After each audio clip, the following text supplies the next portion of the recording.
ఒరేయ్, మీకు తెలుసు కదా బాబాయ్ అమ్మ ఎంత పిసినారి వాళ్ళో. ఇటు చూడు, టెంపో తీసుకొచ్చారు అక్కడికి వెళ్ళడానికి.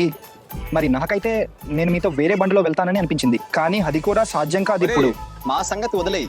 మన కాబోయే వదిన నిన్ను ఈ టెంపోలో చూసిందంటే కలవక ముందే సంబంధం క్యాన్సిల్ అయిపోతుంది.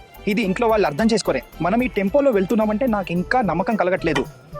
వాళ్ళు ఖచ్చితంగా అడుగుతారు, చెప్పుకుంటారులే జవాబులు.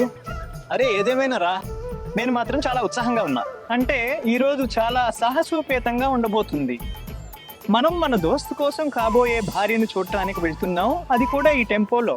చాలా మజాగా ఉంటుంది కదా. చెప్పు. సిగ్గుందా మీ ఇద్దరికి? ఇక్కడ నా పరిస్థితి బాగాలేదు, మీకు నవ్వొస్తుందా? సారీ, నేను జోక్ చేయట్లేదు, నిజం చెప్తున్నా. జనాలు పెళ్లి చూపులకు ఎలా వెళ్తారు? BMW, మర్సిడీస్, ఔడి కార్లలో. కానీ మనం ఎలా వెళ్తున్నాం? మనం టెంపోలో వెళ్తున్నాం. భలే మజాగా ఉంటుంది కదా. అయిందా? చెప్పు. అయిందా?